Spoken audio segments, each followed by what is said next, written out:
hurricane warning is in effect. Winds increasing to near hurricane force Saturday and Saturday night. Saturday morning, August 9th, Hurricane Allen is forecast to land just north of Brownsville, Texas, with winds in excess of 110 miles an hour. Well below its earlier force of 180, but extremely dangerous nevertheless. Driving south from Houston the following day, we started picking up the storm's fringe hours before reaching Corpus Christi. Squalls of up to 55 miles an hour reduced visibility to near zero and made traveling hazardous at best. Our plan was to get as close to the coast as possible on the way into Corpus Christi. The storm, though, had other ideas. Tides in the area were the highest since 1919, and there was widespread flooding, cutting off most access roads into the city. This is not by any means the worst of the storm. We're trying to get into Corpus Christi, but as you can see, the road is completely blocked for the 2 miles into town. This is a storm tide. This is not a storm surge. Storm surge is actually much worse. As far as destruction, it's not near as bad as Celia was, but we do have a good bit more rain, and other than that, there hadn't been too much stuff tore up. There's quite a few trees uprooted and power lines that are down in places, but other than that, it's not near as bad as Celia. Seems to me there'd be some concern here, or quite a bit concern actually, with the water action on the expressway. The only thing about it, we have a lot higher tides than we had during Celia. Forced to backtrack inland, we finally made it to Corpus Christi about the time the eye of the hurricane had passed Brownsville. We were 70 miles from the center of the storm, and while it was losing strength steadily, we were still being buffeted by winds up to 90 miles an hour. Tidal damage was extensive. This is what remained of a house not more than 300 yards from the beach, torn apart and deposited on the off-ramp of a nearby expressway. The tides were 5 to 7 feet above normal, and the flooding extended as far inland as 6 miles. On the other side of town, boats moored in the marina were tossed about like so much firewood, many losing their masts and stacked against one another. By Sunday afternoon, the winds had begun to die down, and police were faced with dealing with people out to see the sights, even though Corpus Christi and the neighboring 250 miles of coastline were under a flood watch. There were no incidents reported here, and amazingly enough, only 3 fatalities were recorded. 2 attributed to heart attacks, 1 to drowning. To live on the Texas Gulf Coast is to virtually invite disaster. Since records started being kept more than a century ago, the natural scheme of things has called for a major storm every 10 years. The 1900 storm claims 6,000 lives and stands as the worst natural disaster in the nation's history.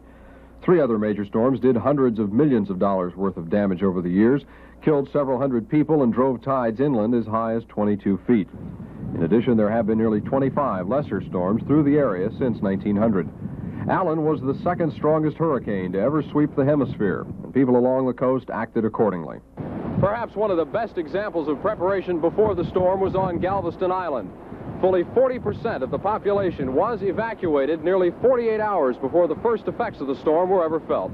The move out of the area was far more orderly than authorities had expected. The only problem of any note was the traffic jam caused by Galveston motorists moving through Houston on their way inland.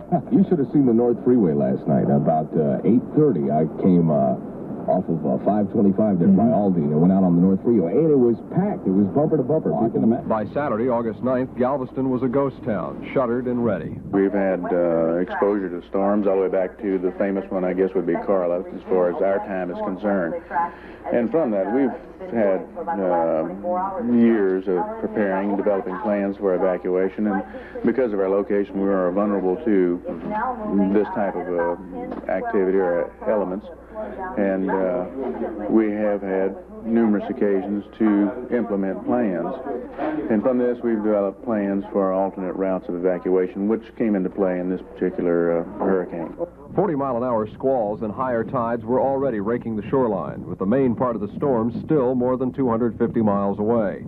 At the time, directly in Allen's path was Texas City, a suburb of Galveston that's a mirror image of the Florida Keys. Preparation here is a simple matter. Board up and get out. The tides were already rising, but not everyone heeded the warning. Everything we own is here. You know, and I've been working out in the Gulf all my life, and this is everything we have, and it's just going to take quite a bit of water, I think, to get upstairs, and I believe we can ride out the winds. One of the things we have to watch out for is apathy, and we don't want to get in the position of crying wolf. So we have to, we're the first one to make the decision because of being on the island, and it's sort of the domino effect. We make a decision and it starts following up the line of other cities. we're also in the position of having to make the decision in some people's mind that approaches the point of being premature. But we have to get our people moving before all the others make that same decision and congestion sets in or confusion. So we don't want to get in the position of being the one crying wolf or false alarms. By the time Allen roared ashore in South Texas, his winds had been reduced, but he was still dangerous. But by then, the low-lying areas had been cleared out, residents confident they had done what they could. I've seen a lot of people getting prepared way before, so I think they're pretty well organized. Well, I am. I know I am. But there's an enormous difference between evacuations in Texas and anything we might try here. No question about it. Where we've got literally tens of thousands of people in very vulnerable areas, they just don't have that kind of population concentration on the barrier islands at the present time. But you were there, and you can see that they're building. But you go off of Padre Island, off of Brownsville, there's only 2,000 or 3,000 people there. You go up in the Corpus Christi area, and you've got Port Aransas. Okay, you got another 5,000, 6,000, 7,000 people. They had the roadway systems to permit those people to get out. But I seriously question in Florida whether we could get everybody out of the vulnerable areas. If Allen had moved over a population center, there would have been terrible damage with that storm. So if you'd have brought a storm like Allen into our coastline, it's not at all, I think, unrealistic to think in terms of billions of dollars worth of damage. Miami Beach would have had water over most of the land area. Key Biscayne could have easily gone underwater if we got a direct hit with a center of a storm like Allen. Our experience with Hurricane David last year, the first real alert we've had in the past decade, showed that preparations and evacuations could be accomplished given enough lead time. But see, one of the major problems we got in Florida is every year there are tens of thousands of new people that come to the coastline. So hurricane preparedness has to be an ongoing program. But this year, as so many others, the real difference could be the state of mind of those residents who might be caught in the storm's path.